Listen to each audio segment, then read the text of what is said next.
नमस्कार दोस्तों, मैं आचार्य वसुधा हार्दिक अभिनंदन करती हूँ आप सभी का गुरु सप्तऋषि ज्योतिष शिक्षण संस्थान की ओर से।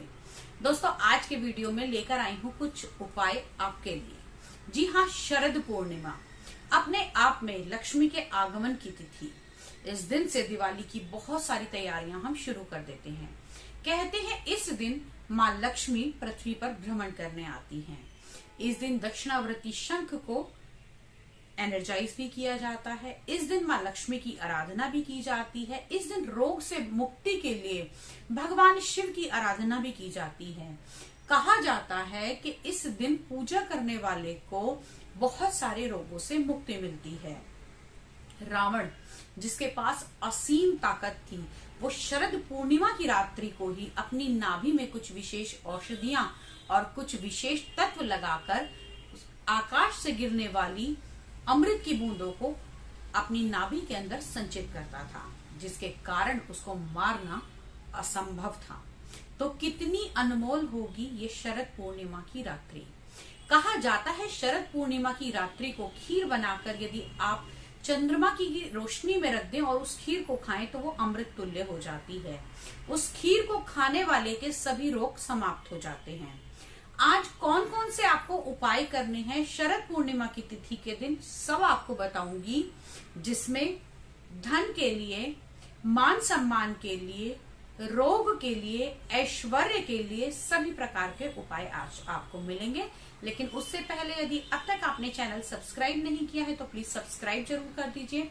साथ ही साथ बेल आइकॉन को जरूर दबा दीजिए ताकि आने वाले सभी वीडियो आपको समय से मिल सके। तो चलिए बात करते हैं शरद पूर्णिमा पे किए जाने वाले सारे उपायों के बारे में। सबसे पहला उपाय, यदि किसी को सांस की बीमारी है, जी हाँ, चंद्रमा को श्वास के रोग से भी मुक्ति भगवान ने इसी दिन दिलाई थी। यदि किसी को श्वास की बीमारी है या फिर किसी को दमे की बीमारी है तो इस दिन भगवान शिव की पूजा करने से, साथ में आपको पूजा करनी है, उसमें आपको सफेद चंदन और सफेद रंग के फूल, जी हाँ, सफेद चंदन और सफेद रंग के रात के रानी के फूल होंगे तो सबसे उत्तम है। यदि आप भगवान शिव को वो अर्पित करके महामृत्युंजय का जाप करते हैं तो आपकी दमे की, सांस की बीमारी जो है वो बहुत हद तक समाप्त हो जाएगी। ये उपाय को करके देखिए, बहुत ही कारगर उपाय है और इससे निश्चित ही आपको लाभ मिलेगा। दूसरा उपाय, यदि आप अपने घर में स्थावर लक्ष्मी चाहते हैं, जी हाँ, आप ये चाहते हैं कि मेरे यहाँ लक्ष्मी सदा सदा के लिए विराजमान रहे, मेरे पुत्र पौत्र आदि सभी लक्ष्मी से संपन्न हो, तो आज के दिन आपको, यानी कि शरद पूर्णिमा के दिन आपको माँ लक्ष्मी की जो आराधना करनी है उसमें आपको 5 कौड़ी, 5 कमलगट्टे और 5 गोमती चक्र, जी हाँ, ये 3 चीजें आपको लेनी है। 5 गोमती चक्र, 5 कमलगट्टे और 5 कौड़ियां, इनको अक्षत और हल्दी और रोली से तिलक करना है। माँ लक्ष्मी के आगे आपने घी का दीपक जलाना है और ये जो तीनों चीज हैं, ये तीनों चीज अक्षत के साथ में, यानी कि चावल ध्यान रहे, चावल टूटे हुए नहीं होने चाहिए। ये तीनों चीज आप माँ के आगे अर्पित कीजिए और ये तीनों चीज दिवाली तक आपके यहाँ रखी रहेंगी, आपके मंदिर में रखी रहेंगी। उसके बाद में दीपावली के पूजन के समय भी ये चीजें वहीं रहेंगी। बाद में आपको इन सारी चीजों को इकट्ठा करके एक छोटी सी लाल रंग की पोटली बनानी है और वो पोटली अपने घर के तिजोरी में रखनी है। इसमें से चावल आप निकाल लीजिएगा, क्योंकि चावल जो होते हैं वो कुछ समय बाद उसमें कीड़ा लगना शुरू हो जाता है, तो वो चावल खराब होने की संभावना है। आपने गोमती चक्र, कमलगट्टे और साथ में हमने आपको बताया कौड़ियां, ये तीनों चीज को उसके साथ में जब आप इनको रखेंगे तो आप इसमें चांदी का सिक्का रखकर लाल कपड़े में बांधकर इन्हें अपनी तिजोरी में रख सकते हैं।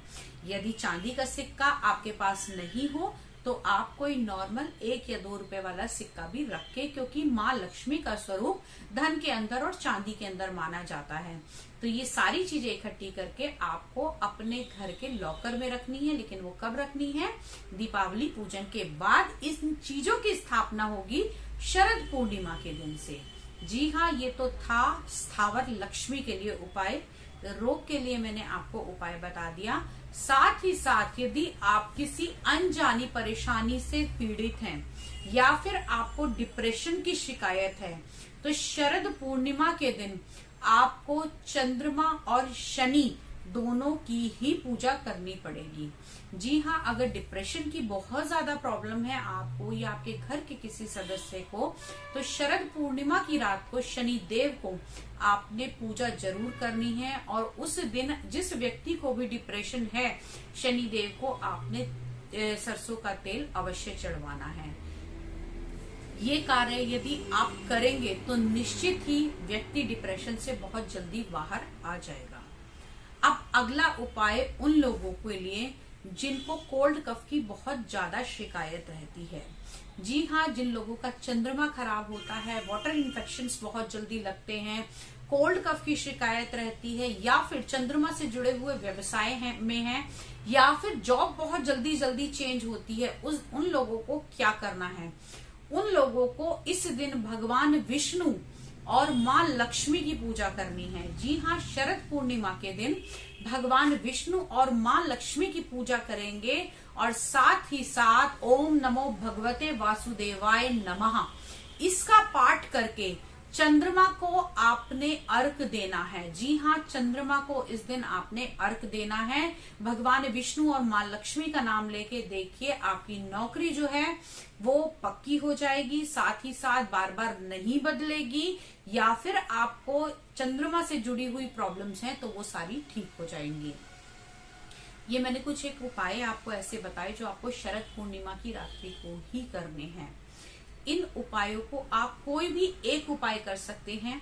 जो भी आपको दिक्कत परेशानी है आप उससे जुड़ा हुआ उपाय कीजिए। यदि आपको फिर भी कोई कंफ्यूजन रहता है तो आप मुझे मैसेज करके पूछ सकते हैं।